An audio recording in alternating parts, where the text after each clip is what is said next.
ഈ വർഷത്തെ SSLC Christmas പരീക്ഷയിൽ ആദ്യത്തെ പരീക്ഷയായ മാത്സ് പരീക്ഷ തൊട്ട് തന്നെ കടുപ്പമാകുമെന്നുള്ള ഏറ്റവും ലേറ്റസ്റ്റ് റിപ്പോർട്ടാണ് നമുക്ക് ലഭിച്ചിരിക്കുന്നത്. എൻ്റെ പ്രിയപ്പെട്ട SSLC വിദ്യാർത്ഥികളോട് എനിക്ക് പറയാനുള്ളത്, തീർച്ചയായിട്ടും ഇതൊരു പേടിപ്പിക്കാനോ നിങ്ങളെ ടെൻഷനാക്കാനോ നിങ്ങളുടെ സമാധാനം ഇല്ലാതാക്കാനോ അല്ലെങ്കിൽ വേവലാതി കൂട്ടാനോ ഉള്ളൊരു വീഡിയോ അല്ല, മറിച്ച് ഓർമ്മപ്പെടുത്തലാണ്. കൊറോണ സമയത്ത് പൊതുവിദ്യാഭ്യാസ വകുപ്പ് അടക്കം പറഞ്ഞൊരു ഡയലോഗ് ഉണ്ട്, ഭയം വേണ്ട പക്ഷേ ജാഗ്രത വേണമെന്ന്. അതുപോലെ നിങ്ങൾ ഭയപ്പെടേണ്ട കാര്യം, നിങ്ങളുടെ കൂടെയുള്ളത് MS-ഉം MS-ൻ്റെ കംപ്ലീറ്റ് ടീമുകളുമാണ്. പിന്നെ എന്ത് വേണം, ഞങ്ങളാണെങ്കിൽ പോലും ഞങ്ങൾക്കും ജാഗ്രതയുണ്ട്. എന്ത് കാര്യത്തിൽ? നിങ്ങൾക്ക് ഞങ്ങൾ നൽകുന്ന ചോദ്യങ്ങൾ അത്രയും പെർഫെക്റ്റ് ആക്കണമെന്നുള്ളൊരു ജാഗ്രത ഞങ്ങൾക്കുണ്ട്. അതോടൊപ്പം തന്നെ പൊതുവിദ്യാഭ്യാസ വകുപ്പിനും അതോടൊപ്പം ക്വസ്റ്റ്യൻ പേപ്പർ ഇടുന്ന ആൾക്കും മേ ബി ഈ ജാഗ്രത വന്നേക്കാം. എന്തുകൊണ്ട്? കഴിഞ്ഞ 1-2 പരീക്ഷകളിലായിട്ട് ചോദ്യപേപ്പർ ചോർച്ച എന്ന ഒരു വിവാദം പ്രഡിക്ഷൻസിലൂടെയൊക്കെ കൂടുതൽ ഒരു ഫേമസ് വാല്യൂ കിട്ടിയൊരു സംഗതിയാണ്. പല സ്കൂളിലും പറയപ്പെടുന്നുണ്ട്, പല യൂട്യൂബ് ചാനലുകളും ചോദ്യപേപ്പർ ചോർത്തി തലേ ദിവസം രാത്രി പക്കാ ഷുവർ ക്വസ്റ്റ്യൻസ് എന്ന പേരിൽ ചോദ്യങ്ങൾ റിവീൽ ചെയ്യപ്പെടുന്നു. പ്രഡിക്ഷൻ എന്ന പേരിൽ, പ്രത്യേകിച്ച് MS പ്രഡിക്ഷൻ എന്ന പേരിൽ തന്നെ ചോദ്യങ്ങൾ കുട്ടികളിലേക്ക് എത്തിക്കുന്നു എന്ന രീതിയിലൊക്കെ. എന്നിരുന്നാലും അതിൻ്റെ അന്വേഷണങ്ങളൊക്കെ ഒരു സൈഡിൽ നടന്നു പോയ സമയത്ത് നിങ്ങളോട് ആരോടും ഞാൻ അതിനെക്കുറിച്ച് മറുപടികളോ കാര്യങ്ങളോ പറഞ്ഞിട്ടില്ല. കാര്യം അവരന്വേഷിച്ചു, അതിനുള്ള കൃത്യമായ മറുപടി MS സൊല്യൂഷൻ കൊടുത്തിട്ടുണ്ട്. മറ്റ് പ്ലാറ്റ്ഫോമുകൾക്കും അതിൻ്റേതായിട്ടുള്ള കാര്യങ്ങളൊക്കെ വന്നിട്ടുണ്ട്. അതൊന്നും നമ്മൾ ആലോചിക്കേണ്ട കാര്യമില്ല. പക്ഷേ അധ്യാപകർക്കിടയിൽ ഓൾറെഡി ഒരു ചർച്ചാ വിഷയം ഉണ്ടായിരുന്നു.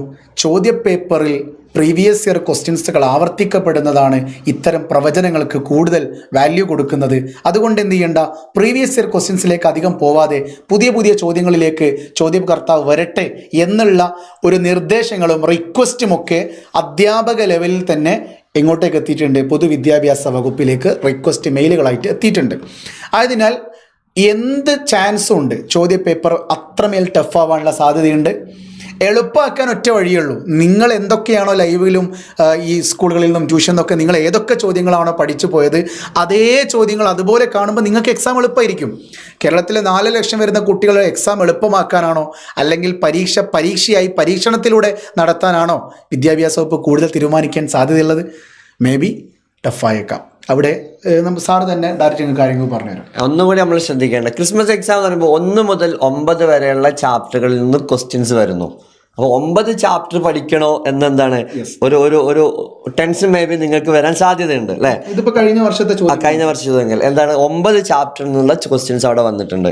പക്ഷെ എന്താണ്, 4 ചാപ്റ്റർ മാത്രം നോക്കുകയാണെങ്കിൽ A+ ലെവൽ കണ്ടന്റ് പഠിക്കാൻ പറ്റും. പക്ഷെ എന്താണ്, അവിടെ എല്ലാ ക്വസ്റ്റ്യൻസും അറ്റൻഡ് ചെയ്യാൻ പറ്റിക്കൊള്ളണം. എന്നാലേ എന്ത് കിട്ടുള്ളൂ, അവിടെ A+ കിട്ടാനും സാധ്യതയുള്ളൂ. പിന്നെ എന്താണ്, MS പറഞ്ഞ പോലെ MS പ്രഡിക്ഷൻ ഇങ്ങനെ വൈറലായതുകൊണ്ട് പലർക്കും അത് പറ്റാത്തത് കൊണ്ടും എന്താണ്, ക്വസ്റ്റ്യൻ പേപ്പറിൽ മാറ്റം വരുത്തണം എന്നുള്ള ചർച്ചകളൊക്കെ നടത്തുന്നത് കൊണ്ട് ക്രിസ്മസ് എക്സാമിൽ എന്തും സംഭവിക്കാം. അതുകൊണ്ട് ജാഗ്രത. പക്ഷെ എന്ത് ചെയ്യാം മക്കളെ, നിങ്ങൾ പഠിക്കേണ്ടതില്ല, നമ്മൾ തരുന്ന ലൈവുകൾ കൃത്യമായി പഠിക്കുക. അതിൽ എങ്ങനെ ക്വസ്റ്റ്യൻ തിരിച്ചിട്ടാലും മറിച്ചിട്ടാലും എങ്ങനെ വന്ന് വീണമെന്ന് നമ്മൾ നിങ്ങളെ പഠിപ്പിച്ചിട്ടുണ്ട്. അങ്ങനെയാണെങ്കിൽ എന്താണ്, നിങ്ങൾക്ക് എക്സാമുകളൊക്കെ എന്താണ് നല്ല രീതിയിൽ ആൻസർ ചെയ്യാൻ പറ്റും എന്ന് തന്നെയാണ് ഞങ്ങളുടെ വിശ്വാസം. ഏറ്റവും പ്രധാനപ്പെട്ട മറ്റൊരു കാര്യം, സാർ നേരത്തെ പറഞ്ഞതുപോലെ തന്നെ ഈ 4 ചാപ്റ്റർ, അതായത് ട്രിഗണോമെട്രി, കോർഡിനേറ്റ്സ്, ടാൻജൻസ്, സോളിഡ്സ്, ഈ 4 ചാപ്റ്റർ മാത്രം പഠിച്ചാൽ നിങ്ങൾക്ക് 77 മാർക്കാണ് കഴിഞ്ഞ ക്രിസ്മസ് എക്സാമിന് കുട്ടികൾക്ക് ലഭിച്ചത്. പക്ഷേ ആദ്യത്തെ ചാപ്റ്ററുകളിൽ നിന്ന് പ്രതീക്ഷിക്കാത്ത തരത്തിൽ 17, 21, 24 മാർക്കിനോളം ചോദിച്ചിട്ടുണ്ട്.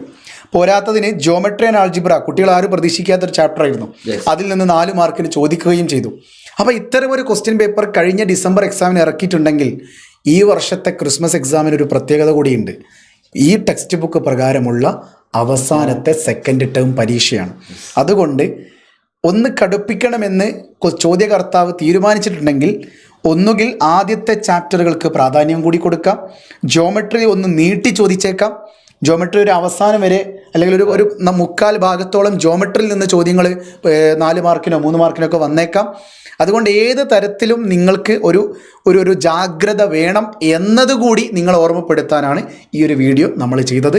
ഇനി ഒട്ടും വേവലാതിപ്പെടേണ്ട. A+ ലെവലിലുള്ള ചോദ്യങ്ങൾ നിങ്ങൾക്ക് തിങ്കളാഴ്ച രാത്രി സാറ് ലൈവ് നിങ്ങൾക്ക് തന്നിട്ടുണ്ടാകും. അതോടൊപ്പം തന്നെ ചൊവ്വാഴ്ച രാത്രി 7:20 പക്ക ഷുവർ ക്വസ്റ്റ്യൻസ്. അത് ചോദ്യകർത്താവ് ചോദ്യം ടൈറ്റ് ആക്കിയാലും ലൂസ് ആക്കിയാലും ആവറേജ് ആക്കിയാലും പ്രഡിക്ഷനിൽ യാതൊരുവിധ കോംപ്രമൈസും ഇല്ല. നമ്മളെ മാക്സിമം പ്രഡിക്ഷൻസിൽ മാക്സിമം ചോദ്യങ്ങളും പിറ്റേ ദിവസം എക്സാമിന് കാണുന്ന തരത്തിലുള്ള ചോദ്യങ്ങൾ മാത്രമേ നമ്മൾ അത്രയും എക്സ്പേർട്ടായിട്ട് തന്നെ നമുക്ക് പറയാം. നമുക്ക് അത്ര എക്സ്പീരിയൻസ് ഉണ്ടടാ. കാര്യം നിങ്ങൾക്കറിയാലോ, ഇത് ഇന്നും ഇന്നലെ തുടങ്ങിയല്ല, കഴിഞ്ഞ 8 വർഷത്തെ എക്സ്പീരിയൻസ് എനിക്കുണ്ട്. പോരാതെ നമ്മുടെ അധ്യാപകനായുള്ള മാത്സിൻ്റെ സാറിനുണ്ട്. ഓരോ അധ്യാപകർക്കും അതിൻ്റേതായ എക്സ്പീരിയൻസ് ഉണ്ട്. നിങ്ങൾക്ക് എന്താ ട്യൂഷൻ സെൻ്ററിലൊക്കെ സാറേ ചില സാറുമാരൊന്നും അറിയും, എടാ ഈ ചോദ്യം പഠിക്കാതെ പരീക്ഷയ്ക്ക് പോയിരുന്ന് പറയും. അപ്പൊ അദ്ദേഹവും ചോദ്യ പേപ്പർ ചോർത്തി എന്നാണ് പറയുക. അതെ അതെ, അത് ഓൺലൈനിൽ പറയുമ്പോൾ എല്ലാവരും കാണുന്നു, അത്രേ ഉള്ളൂ. ഒരു സിനിമ ഇറങ്ങിയിട്ട് റിവ്യൂ എടുക്കുമ്പോൾ 2 തരത്തിലുള്ള ആൾക്കാരുണ്ട്. ഇഷ്ടപ്പെടുന്നവരുണ്ട്, ഇഷ്ടപ്പെടാത്തവരുണ്ട്.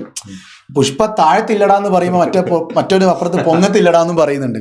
രണ്ടും പറയുന്നവരുണ്ട്. കാര്യം അത് റിവ്യൂവിലുള്ള വ്യത്യാസമാണ്, ഓരോരുത്തരുടെ പേഴ്സണൽ ആയിട്ടുള്ള കാര്യങ്ങളിലുള്ള വ്യത്യാസമാണ്. എന്തായാലും MS-ന്റെ പ്രൊഡിക്ഷൻസ് നമുക്ക് നിർത്താൻ കഴിയില്ല. ഓരോ എക്സാമുകൾ വരുമ്പോഴും നിങ്ങൾക്കതൊരു സമാധാനമായി തോന്നുകയാണെങ്കിൽ അത് തുടരുക തന്നെ ചെയ്യും. അതുകൊണ്ട് MS പ്രഡിക്ഷനെ വെയിറ്റ് ചെയ്യുന്ന കുട്ടികളൊക്കെ കമൻറ്റ് ബോക്സിൽ MS പ്രഡിക്ഷൻസിന് സ്റ്റിൽ വെയിറ്റിംഗ് ആണെന്നുള്ള കമൻറ്റ് ഇടണം. അതുപോലെ 7:20 A+ ലെവലുള്ള ലൈവിലേക്ക് നിങ്ങളെ ഹൃദ്യമായി സ്വാഗതം ചെയ്യുന്നു. സോ വീണ്ടും കാണാം. It's me MS Solutions and it's me Zainul Abideen from MS Solutions. ഇനി എന്തിന് വേറെ സൊല്യൂഷൻസ്. ബൈ.